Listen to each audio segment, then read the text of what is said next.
Next hole we're going to look at is the ninth hole, mid-length par 4 again, only about 330 metres. This hole is interesting because it's a very intimidating tee shot. A lot of mid-handicap golfers, club golfers, get very intimidated, think about this tee shot before they play it, gets inside their heads. At 220 metres off the tee, it's actually one of the widest fairways on the course, but from the tee, it's a very narrow chute opening out into that.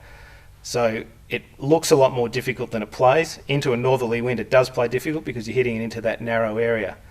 So there's an intimidation factor there, which doesn't exist on a lot of holes around this golf course, around Kingston Heath. So it is unique in that way. So you've got to make a choice to try and hit it to that 220 metres if you can, and use the wide part of the fairway.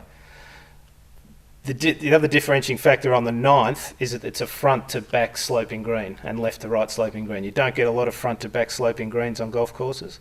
It makes it very important to be able to hit a full shot in and get the right angle in for your approach shot. Obviously, if you're hitting a half shot or if you're hitting a longer iron into a front to back sloping green, it's very difficult to control the spin, and the balls very easily can spit off the back of the green.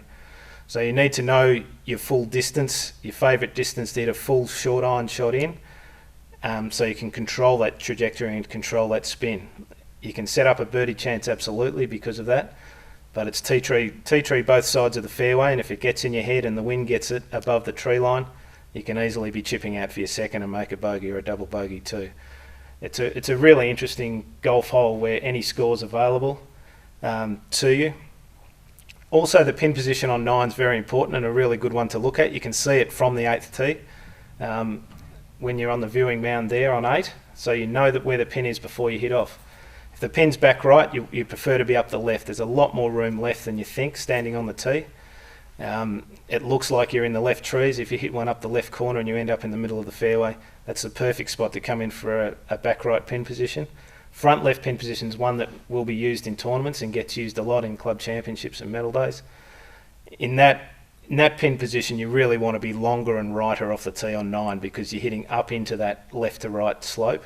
And if you get your distance control right there, you've got a huge birdie opportunity. So a really, really good one to know the pin before you see it. It's an interesting feature of Kingston Heath in that you can see a lot of pins before you play them. You get a lot of previews on the way round.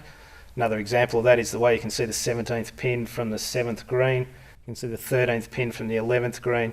There's quite a few tricky pin positions, but when you become a member and you play here more, it's really good to look at those first, and it can make the decision off the tee a lot easier for you.